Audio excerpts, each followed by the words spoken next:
Corruption, Chapter 3. Angel drove out the gate of the school and laughed, waving back at the excited little person waving frantically at her from the schoolyard. She drove towards town, her finger tapping to the music on her radio, still smiling at her unusual morning.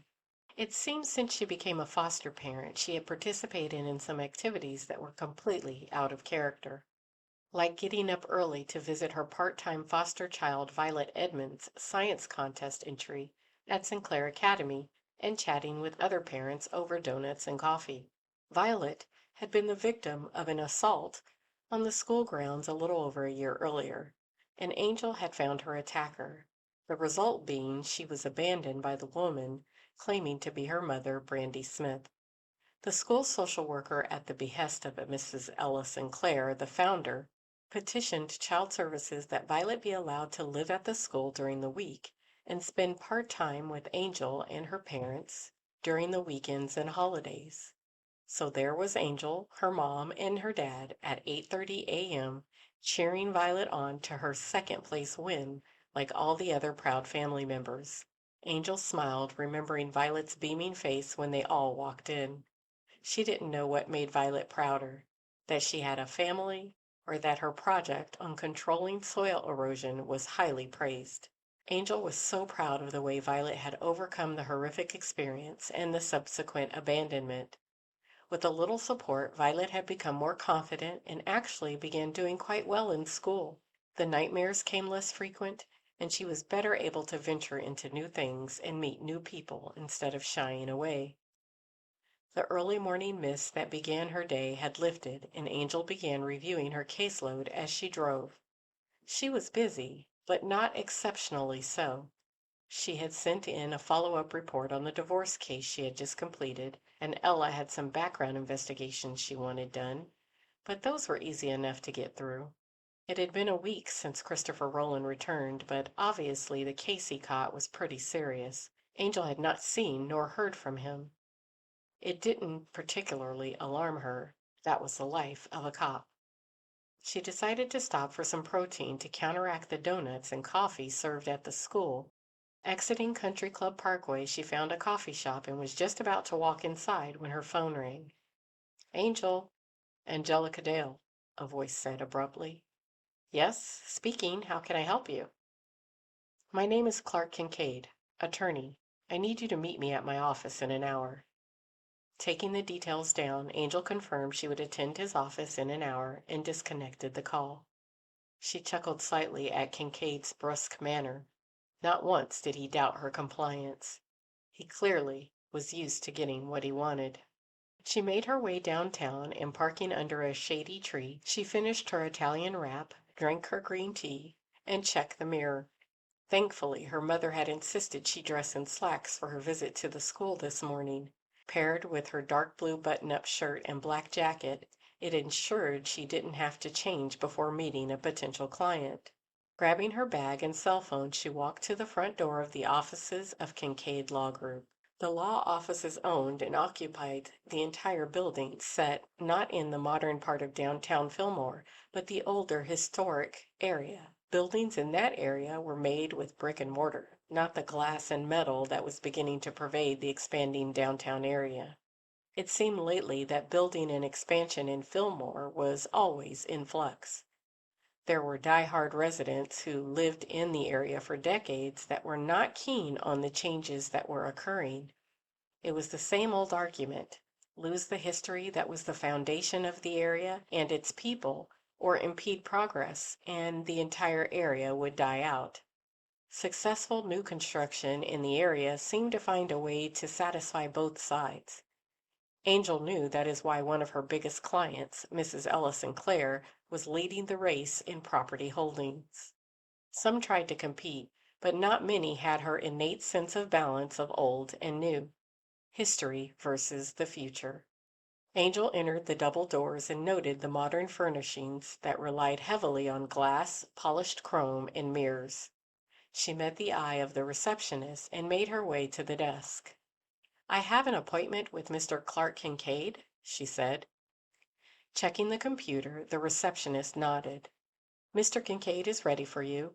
As he was speaking, a glass door with KLG in frosted lettering opened, and a young woman dressed in a two-piece pinstripe suit entered the lobby.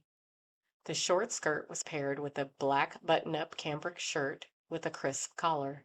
She wore no jewelry, and as she got closer, Angel realized she had avoided strong fragrance. "Angelica Dale," she stated without question, and motioned back the way she came toward a set of doors and walked off, not pausing to see if Angel would follow. Angel smiled again at the assumption. Attorneys, she thought exasperatedly to herself. The woman's heels clicked along on the glossy tile floors, and she glanced over her shoulder at Angel as if she realized she should confirm Angel was following. The hallway suddenly ended in another set of double glass doors and another assistant. Angel wondered at the scowl the young woman directed at the first woman, but as she took over, she gave Angel a genuine smile, and Angel smiled back. Her guide opened a beautiful door and stopped. "Miss Angelica Dale to see you, sir?" "Have her come in," a voice said from within. "And Catherine?" "Yes, sir." "I'm not to be disturbed." "Yes, sir." She motioned for Angel to enter, and after she did so, closed the door slowly behind her.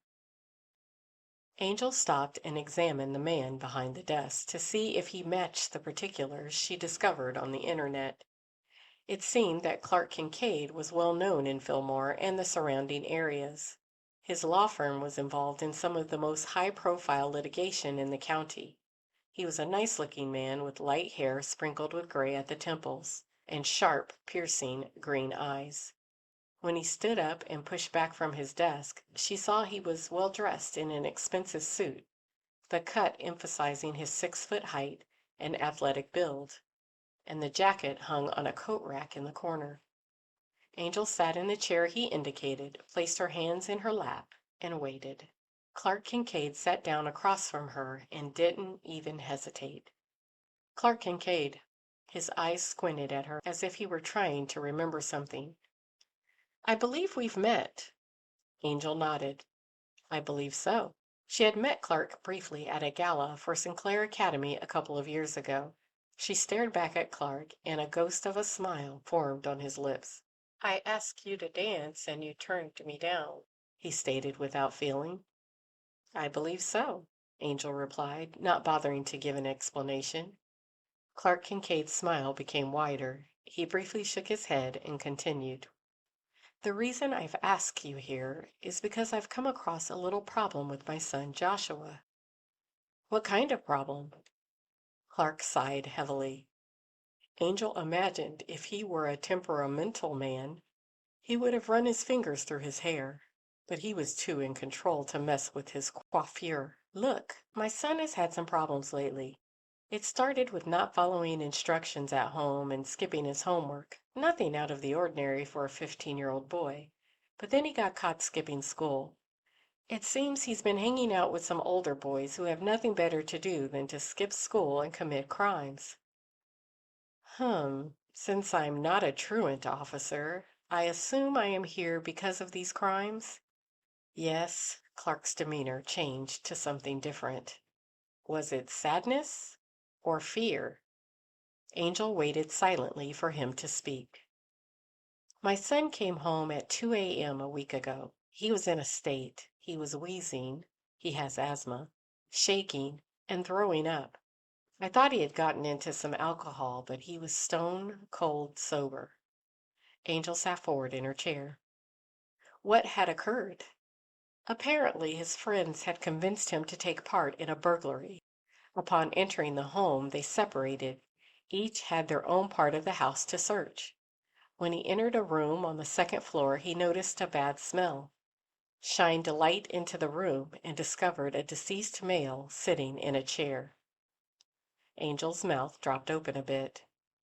"Wow." She paused a little shocked. "Did he get a good look? Did the body have any trauma?"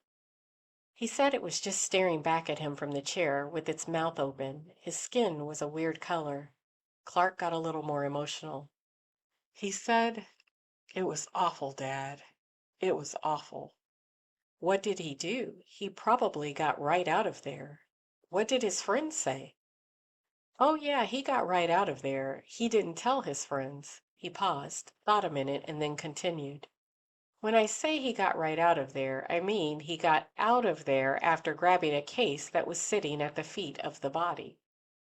Apparently, Joshua was supposed to focus on electronics, and he thought the case had a tablet in it, and it did. He paused again, this time longer. But it had something else in it as well, Angel guessed. Yes, there was a thumb drive and, well, a thumb. Sorry, sorry, did you say a thumb? Angel was sure she didn't hear correctly. Yes, a thumb, in a mini styrofoam container with dry ice. Angel couldn't think clearly, the different reasons someone being in possession of a severed thumb floating around in her mind. Information. She needed more information. Did your son say the body was missing a thumb? He didn't get that close of a look. Angel paused and then looked directly at Clark. What did you do next? I called in the dead body from a burner phone. Have one of those sitting around your home? Angel asked dryly. Clark shrugged. I called 911. I wanted to make sure the body was found, of course, but I don't want my son dragged into it unless it's absolutely necessary, which I don't think it is. He just found the body, and according to his description, it had been dead for some time, so I don't think any of his friends had anything to do with it. Possibly. Or they committed a homicide earlier and decided it would be a perfect place to steal from since they knew the owner was dead, Angel countered. Clark shrugged again. I will worry about the other parties involved later. Right now, I need to concentrate on my son, he retorted. Angel sat quietly for a minute, her mind working. That's not good enough for me. Maybe for you as a father it would be, but you, the attorney, should know that it is a valid argument. And if it is true, your son could be charged with felony murder at worst, or aiding after the fact. Either way, his life is ruined. She paused and looked at Kincaid's stricken face. Give me the names of his friends. I will clear them if I can. If I can't, at least you know where you need to go with your son's defense. Kincaid hung on to a lifeline. The police may not. Angel cut him off brutally before he could finish. I guarantee you the police will discover exactly who was in that house that night, so don't count on your anonymous burner phone call to protect his identity. Kincaid's complexion went even more pale, and he visibly swallowed. I, I, I'm afraid my judgment may be slightly lacking in this instant case. Angel's stern countenance faltered. I can only imagine what you are going through. But since this involves your son, we need to be even more vigilant. Kincaid gave a small smile with a soft chuckle. You said we. Does this mean you will take the case? The names? The Knoll brothers, Jeremy and Sean. He paused and then asked again. So you'll take the case? Yes, I'll take the case. As she left the law offices, Angel knew she needed some time to organize her plan, not only because it was a difficult issue to resolve for Clark Kincaid, but also because she knew she was going to be stepping on some toes of the local police department yet again. With the fortuitous return of Detective Christopher Roland and his subsequent assignment to a case that had kept him from even sending her a text, she could only hope that they would not once again be working on the same case. For a brief moment she wondered if their new friendship could stand the pressure.